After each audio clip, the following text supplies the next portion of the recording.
Hello and welcome to The Leading Question. I'm your host, Steve Wigreiser, and today's leading question: how does employment law affect our lives? And to answer that question, we have Michael Banks on the show today. It would be difficult to think of a more qualified individual than Mr. Banks. He is a partner at the prestigious and revered law firm of Morgan Lewis in Philadelphia, where he's worked for many, many decades in the field of employment law. And he is one of the best litigators that I know, and certainly one of the brightest lawyers that I know. So, Michael, hello and welcome to The Leading Question. So when we talk about employment law, what are we talking about? What does that mean? You know, when I started to practice, people around me said, employment law, what are you doing? It's so narrow. And I was worried about that, but it turned out to be quite broad. You'd think of discrimination claims, contract questions, wrongful discharge, but we find ourselves litigating intellectual property disputes, commercial cases, broad-based breach of fiduciary issues, all sorts of matters that grow out of or relate to the employment relationship. Our jurisdiction tends to be, if someone in the case is employed, there's an employment law question. Got it. And yours is a 50-state practice. It's a 50-state practice. A lot of travel, less since COVID, right, but a lot of travel. So how did a Philadelphia born and raised guy wind up in a national practice? Tell us that story. You know, I really can't answer that. I don't know. When I was in law school interviewing, I remember a friend of my dad's who was a lawyer saying, what do you want to do? You're going to be a plaintiff's lawyer or a defense lawyer? And I looked at him like, what do you mean? Is there a difference? Like, I knew there was a difference in who was on what side of the case, but I didn't know you had to pick. And I went to law school in New York. My firm, Morgan Lewis, came to interview on campus. It was a path of little resistance. And suddenly I signed on for a firm in Philadelphia, not knowing what it would become. And you were hired directly into their employment department, or how did Not really. that work? You know, I spent a summer at the firm. I wasn't sure whether I wanted to be a corporate lawyer or a litigator. I saw what to me corporate lawyers did, which wasn't making big deals. I saw what the second-year associate did, which was taking out a red pen and marking up documents. And I said to myself, that's not for me. So then I decided to become a litigator. And then in my third year of law school, I needed a part-time job. And I worked in our New York office, and what they needed help with was employment law. And I thought, this is pretty cool. I mean, the employment cases tend to be the kind of subject matter you could talk to people about. There's stories about people's lives. And that appealed to me. So there were questions of whether somebody should have been hired, whether somebody should have been fired, whether somebody should have been retained, whether their pay is right, benefits right. Am I warm here? Or is You're warm, but it's broader than that. It may involve questions of who owns the patent that was developed in the course of an employment. It could be a question arising out of a merger and acquisition. What are someone's fiduciary duties? How do we deal with key executives? As I said, it can be very, very broad. But the core piece of it that attracted me, unlike commercial litigation or some pure, patent litigation, at the heart of every case is a story. And I like that. I like hearing the stories. I like telling the stories in a courtroom. It always made it more interesting to me. Obviously you and I are constrained by attorney-client privilege and rules of ethics, but I could talk about my cases to you as a non-employment lawyer or to a non-lawyer, and the subject matter would be interesting because they're the stories of people's lives. Well, I know how busy you are, and I know how busy you've been, but still you've managed to spend a good amount of time doing what we refer to as pro bono work, and I do want to talk about that for a minute. Of course. If you look up your name on any of the websites, certainly there's a connection there to death row cases and the really memorable and excellent work that you've done about people who have been wrongfully arrested and wrongfully imprisoned and sentenced to death. Could you tell us how you got into those cases and what you've done? Sure. First of all, I happen to be very fortunate. I went to a firm, Morgan Lewis, that places a high value on pro bono work. They encourage people to do it. You know, at a large law firm that represents big companies, we live and die by the billable hour, and the firm always treated my pro bono work as billable work in terms of credit, which when I was a young associate was a big deal. I first got involved in that kind of work in 1988 simply because I was an opponent of the death penalty. I always was, and I still am. And I wanted to take a death row case. In Pennsylvania at the time, Governor Casey, the father of our senator, was an opponent of the death penalty and wouldn't sign death warrants. So if you wanted to do death penalty work, you had to look elsewhere. Right. Louisiana, where I got my first death penalty case, had no such qualms about executing people. And I, through someone I knew, contacted a law school professor down there who knew someone at a death penalty resource center. And lo and behold, I had a file on my desk shortly after that. And that was my first death row case. Well, if you can just take a couple minutes and tell us how that wound up. Many of us are familiar with it, but for those of our viewers who are not, I'd appreciate it if you do that. I'll start with the file that I opened because it's actually an interesting lesson. I opened the file thinking two things are going to happen. One, I'm going to be outraged at the prosecution of an innocent man. It will be obvious to me immediately that this young man I had chosen to represent was innocent. And two, I expected a recitation of facts, but not much on a human being. You know, I was taking on a cause. I don't think I appreciated at the time the person I would be representing. So I opened the file, and there's a photograph of John Thompson, who I knew was on death row, holding his 2-year-old son like this, both smiling.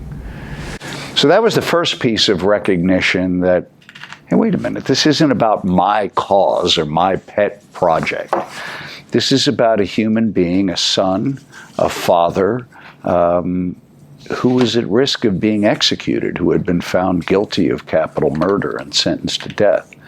The second thing I realized when you read the file, you read a file that the police and the prosecutors, who have a big interest in conviction and a death penalty, you read the file they put together. And there was nothing about that file that screamed innocent. In fact, to the contrary, as you read the file, you said to yourself, why didn't I get an innocent guy? You know, I got somebody who may well have murdered a 34-year-old man in a senseless crime committed during an armed robbery. Of course, all that unfolded differently over the years. For about 10 years, we made all the fancy law school constitutional arguments about the fairness of the trial, the selection of the jury, whether impeachment evidence was properly disclosed to the defense, things like that. And we lost year after year after year, appeal after appeal, and we got to the point where execution seemed imminent. By then, it was pretty daunting because we had gotten to know our client, John Thompson, very well. He had become a friend. As much as you could have a friend on death row, you didn't get to see that much. Every Monday in the fall, we'd get a call from John, first thing Monday morning, to talk about his case. He'd call collect, and we could accept the charges. They were the only ones in his world who could. Right. And he'd start by talking about the case, and then he'd talk about the football games from the day before, and you realized he's calling a talk about football with people who are his friends that he doesn't get to see very much. So it went from being a cause to being about representing a friend, someone we believed in but didn't know whether he was innocent or guilty. And then I'll never forget it. It was late April of 1999. We got a first big break. We found out that the prosecutors had hidden and destroyed evidence in his case. And we took that, went to the district attorney, Harry Connick Sr., the father of the singer. Yeah. Managed to get a hearing. The hearing led to a new trial order, and then we found ourselves an employment lawyer and a consumer class action defense lawyer from Philadelphia trying a first-degree murder case in New Orleans that ended well with John acquitted and walking out of jail, with us firmly realizing what we didn't know when we first saw the file. Right. That he was an innocent man. It's one of the lessons that as a lawyer you really need to keep your mind open as you look at a file. There are stories well beyond the story that appears on pages 1 through 10 of the manila folder. Right. And that gratifying result, and I'm sure it was, how did that change your practice back in your area of employment law? Was it that you were more open-minded with respect to positions or clients, or how did that affect you? Yeah, in some ways it makes you more skeptical of authority because you see this massive conspiracy to hide and destroy evidence that came close to resulting in someone's death. I think it made me, I'd hope made me a better and more effective litigator in not only having an open mind and prejudging less, but listening better. Well, that is a great skill for a trial lawyer to have. Yeah, it's something you see, you mentioned that. It's something that you don't see that often. You see people get up and, these are my questions, Mr. Wigrise, I'm going to ask question after question, and the lawyer isn't listening to the answer. And there's gold in those answers. There's gold in those answers sometimes. Absolutely, no question about it. I know you practice in state courts all over the country. I know you practice within the federal court system. Mm-hmm. And speaking of the federal court system, our Supreme Court has been active of late. I think one could say yes. And we're going to skip over the Dobbs case, and we're going to arrive squarely at the more recent cases involving the University of North Carolina and Harvard University, and the appropriateness and constitutionality of race-based admissions.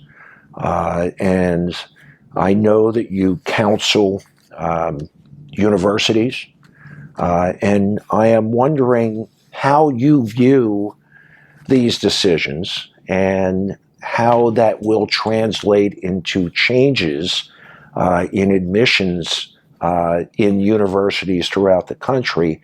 And then we're going to segue to businesses and what impact these decisions may have on business. Well, I've been talking to several universities about the impact of the decision. Most of them, at least the clients I deal with, are very committed to diversity and affirmative action, and they're quite disappointed in the decision, as I was personally. To me, the decision rests a little bit on a flawed premise, a belief that somehow we've gotten by a status where affirmative action is necessary. It almost assumes, it echoes back to something Sandra Day O'Connor said in an opinion 25 years ago, where she foreshadowed that, hopefully one day this won't be needed. And one can only hope that she's right, that one day it won't be needed, but we're not there yet. So in that sense, there's a disappointment. I think universities are trying to figure out how to deal with it. They are mostly still committed to diversity. The kind of consideration of race and demographic background as a factor in and of itself will certainly be much harder now, if not impossible. But Justice Roberts also opened the door for broader considerations. So he said, for example, this does not keep an individual from talking about a life experience. My life experience as a black applicant to a university, how that shaped me, how I overcame hardship that may be associated with my race. Well, you have children who have gone to college. I have children who have gone to college. Children are pretty adaptable. Young people are adaptable. And we will see a greater emphasis on life experience, real or imagined. And I think it will introduce more of a measure of subjectivity into the admissions process.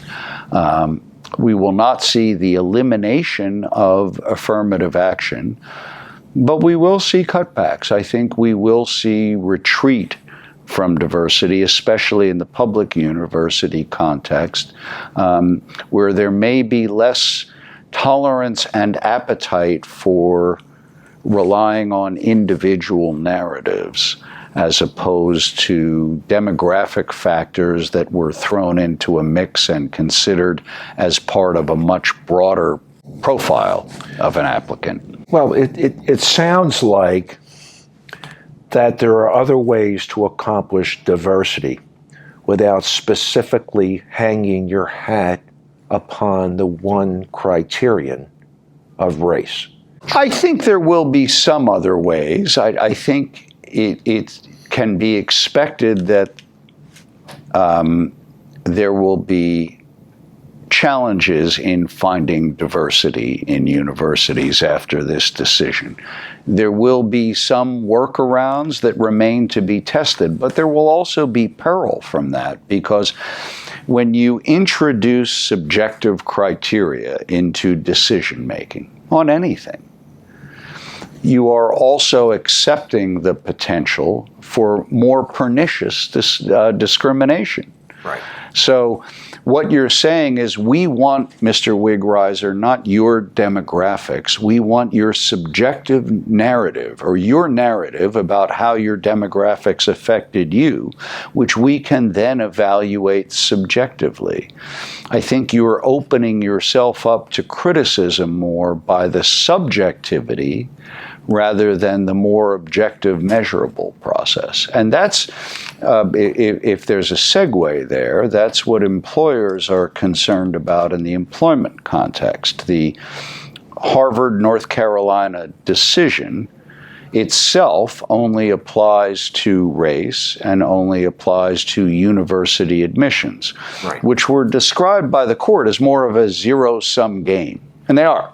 The zero-sum game is, if you give a person an advantage in a particular demographic, you're making it more unlikely that another person is rejected.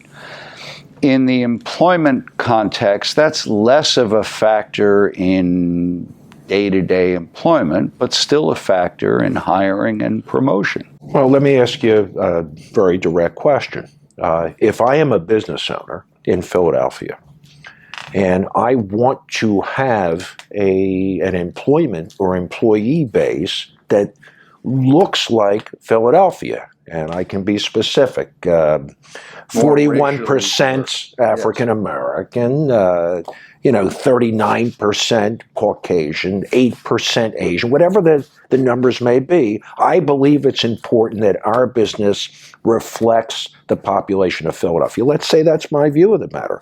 Can I do that? Can I accomplish that? It depends how you go about accomplishing it. It will be more challenging. I think the Supreme Court decision doesn't expressly change the law in employment discrimination, which always made reverse discrimination unlawful. It will heighten sensitivity to it, and I think it will lead to more reverse discrimination challenges. If employers devote themselves to ensuring they have diverse applicant pools, interviewing at schools they might not traditionally have interviewed at, de-emphasizing certain objective criteria to get a broader pool of applicants, the risk of that is modest. The problem becomes as you're making more binary or zero-sum decisions. Take a law firm, for example. Right. 2 candidates for partner. You're going to make one partner, one black, one white, one man, one woman, one Hispanic, one Caucasian.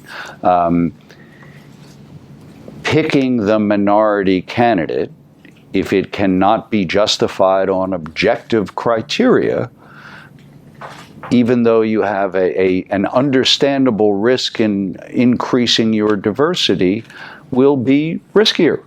I'm not saying picking the candidate will be riskier, but making binary choices that at least appear to be objectively hard to defend will be more challenging for employers. There's no question about it. So are we saying that it will be more difficult to choose somebody who is a member of a minority? No, I think it will be more difficult to do so without being able to justify the decision. And if the decision transparently favors race or gender or some other protected classification, right, and is otherwise difficult to justify, and appears to a reviewer that it is nothing more than a plain attempt to increase diversity rather than subject the more qualified candidate, it will be harder to defend. Right. And that, you believe, is a natural extension of this Supreme Court ruling, which I would have thought would otherwise be limited to the specific admission criteria for the University of North Carolina and Harvard. The decision itself on its face is limited to academia, and that's what the majority opinion said, is that it's limited to academia. It was really examining the constitutional issue, not Title VII of the Civil Rights Act or other state statutes that deal principally with employment discrimination. But again, I think the rationale the court used and the greater attention paid to it, especially when you have zero-sum decisions, will increase litigation and increase sensitivity to the decision making. We've all emerged from the COVID hibernation phase where most of us are back in our offices, but a sizable segment of the workforce has not fully returned, or has returned, but there are days when they don't have to come into the office. I think that's referred to as remote work. All of us have different opinions about it, but it is, I think, a fact of life in most businesses. Let's start with law firms and then segue to other businesses. How are firms handling the desire to work remotely in your view? It really varies based on the nature of the firm's practice and the size of the firm. I think the plaintiffs' firms, the firms who do what you do, came back to work sooner and more rigorously. Once it was deemed safe to return to the office, usually with vaccine rules, the firms required people to come back. My firm and most large firms were slower to do that, perhaps in part because of the way our clients were operating. Many big businesses were slow to bring people back to work. And that reluctance was not driven exclusively or even primarily by health considerations. There's a competition for talent. There's a recognition that especially young people want to work remotely and have become familiar with working remotely. And it's as much a perk of employment now as your compensation, your medical benefits, vacation time, and everything else. And there was a real concern that if large businesses, large law firms required everybody to come back to the office, that we would lose talented people. Is there a right to work remotely? There's no right to work remotely, barring a medical condition, for example, that makes you unable to come into the office. There was more of a question during the period where COVID was more active, right, because there were people who opposed vaccination. And again, there was no right to refuse to be vaccinated, but there were small groups of people, really very small, with medical or bona fide religious reasons. But in the large firm environment, we are still allowing people to work remotely 2 days a week. My firm is 3 days in the office. Before COVID, we were allowing people to work 2 days a week remotely. That, again, became part of the competition for talent. And, you know, part of what made this possible is, of course, technology. When you and I started to practice, remote meant vacation. You couldn't bring home work effectively. You'd stuff your briefcase, but you couldn't do legal conferences. There was no Zoom. Well, we didn't have laptops. We did have phone. Yeah, tin cans and strings. But you couldn't have conferences by Zoom. You got on a train, a plane, got in your car. You couldn't do legal research remotely. If you wanted to edit a brief, you had to sit there with your secretary and feed your secretary handwritten markups of documents. It is now technologically feasible, and we started moving to allowing remote work before COVID. I'd say we're back now to where we were. We do have clients that are full-time back in the office, but a number like us that we now require Tuesday, Wednesday, Thursday in the office. There's some people who come in 5 days.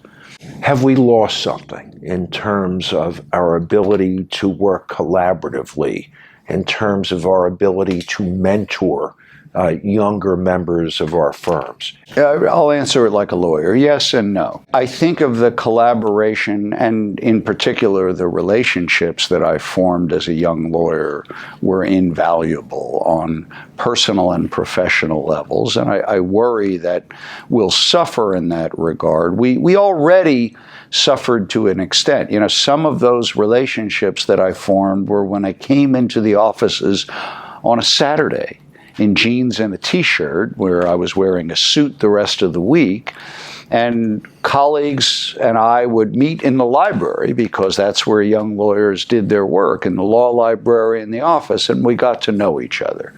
That ship has sailed. Nobody's in the office on a Saturday, and nobody's in a firm's law library anymore. Right. But yes, we've lost on the collaborative front, but let's recognize this is the other part. This is the no.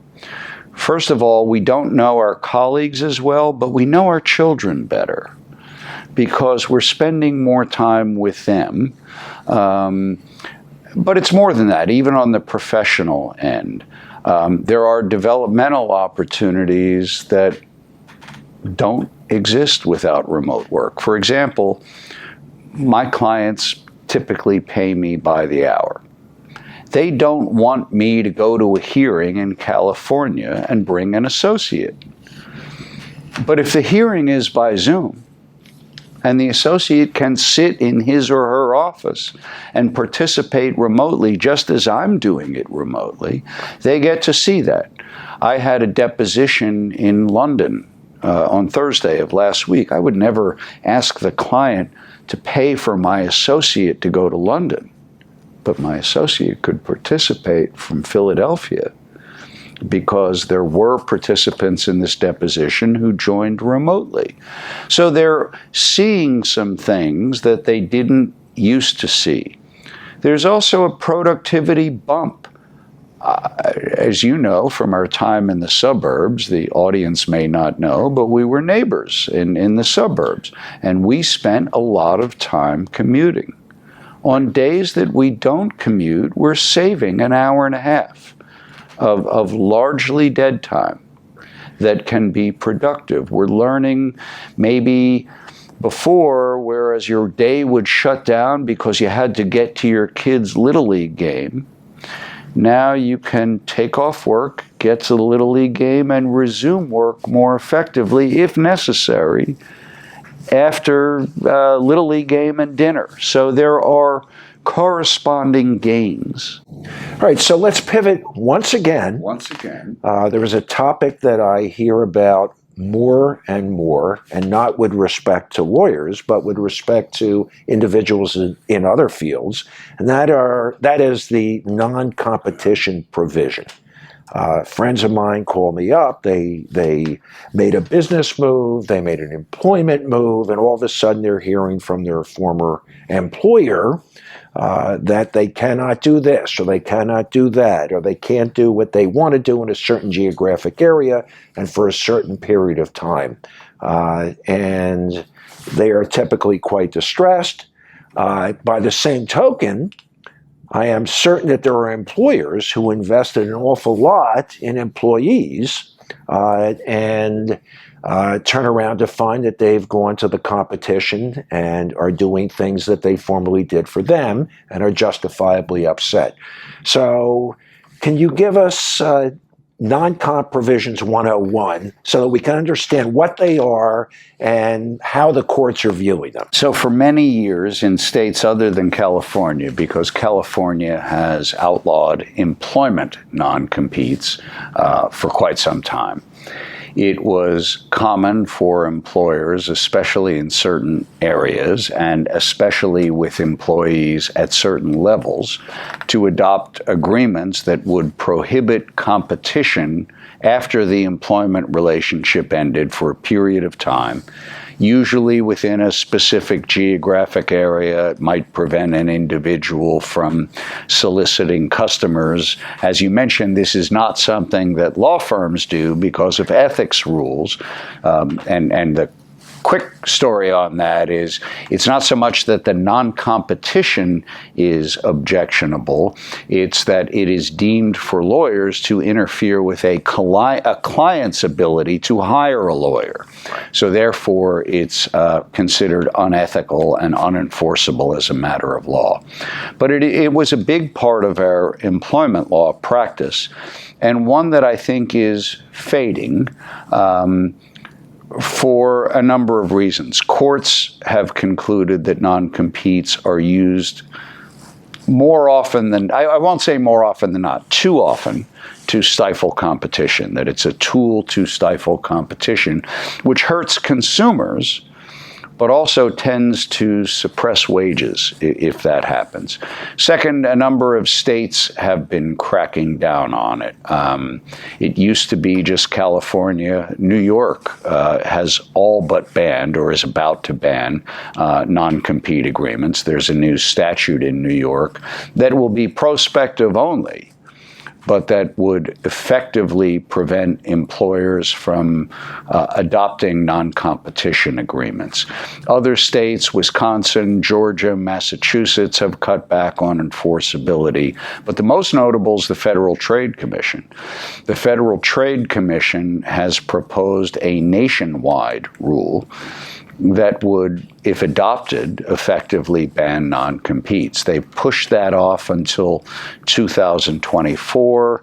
It will be subject to comment in the regulatory process. There will undoubtedly be court challenges of whether the FTC is overstepping its bounds. But they released a very, very extensive study with quite a bit of statistical info to back it up, saying that non-competition agreements, because they stifle competition, are in restraint of trade, operate to hold down wages. They're tools for employers. We don't have to pay more to keep this employee if the employee can't go to work for a competitor.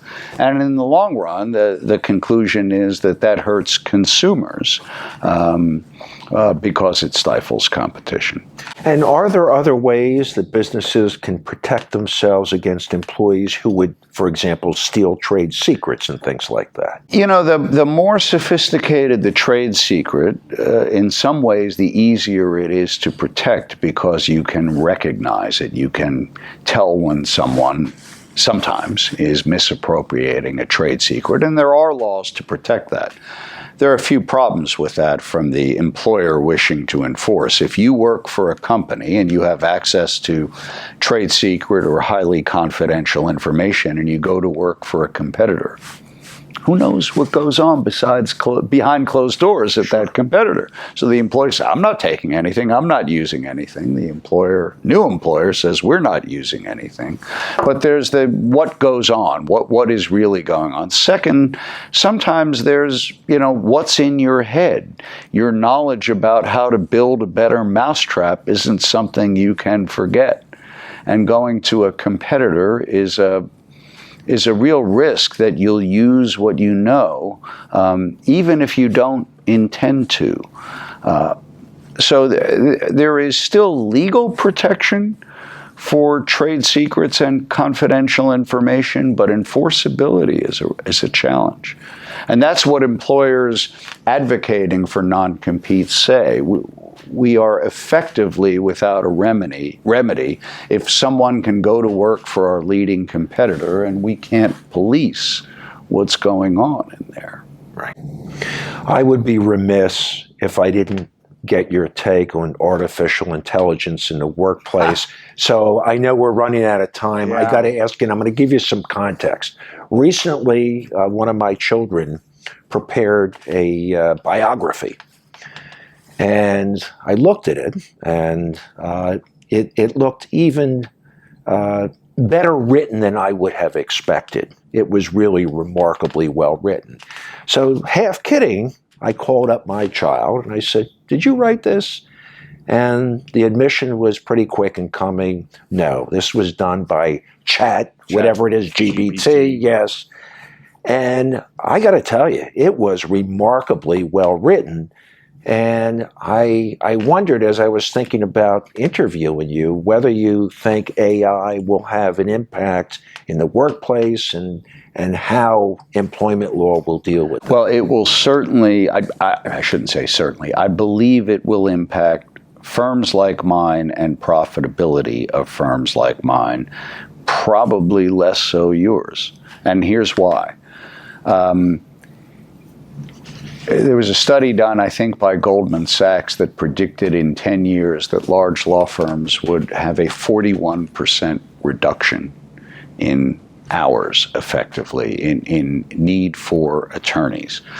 Much of what young attorneys do, document reviews, email searches, drafting form documents, will be taken over, they say, by artificial intelligence. And if not taken over, at least influenced by it. I think the high-level trial lawyer, the kingpin deal maker, that won't be affected as much. But large law firms tend to make their money from leverage. Right. And if the leverage diminishes because there are fewer associates, it will be a less profitable field. For businesses, though, that make more money the more efficient they are, which is plaintiffs' firms and many other businesses, it will provide, I think, quite a number of opportunities. Now, there are lessons to be learned. I don't know if you heard about the case in New York recently. Many people did, where a lawyer relied on artificial intelligence to write a brief, and the AI came up with a wonderful brief, very readable, and a number of supportive cases that were cited, but the cases were totally made up, fabricated. Yeah, they didn't exist. And, so it's a lesson to all of us that if we use it, whether for creating a bio or a resume or a toast at a wedding, read it, check it, don't take it as gospel. But you also need to remember how AI works. AI works by accumulating massive amounts of data that then fund and fuel the intelligence. And it learns from its mistakes and shortcomings. It will get better over time. There will always be limits when it comes to judgment, but it will get better. So it will be a tool that will undoubtedly affect our profession and the business world. How remains to be seen. We will see. It's like everything else, remote work and its impact and artificial intelligence. Well, this has been great. I really appreciate you coming on the show. Thank you for having me on. Some really interesting topics. I think we'd like to have you back and talk about some other aspects of employment and employment litigation. And to our viewers, thank you for joining us. Please continue to stay informed and keep asking those questions, and we'll see you next time on The Leading Question.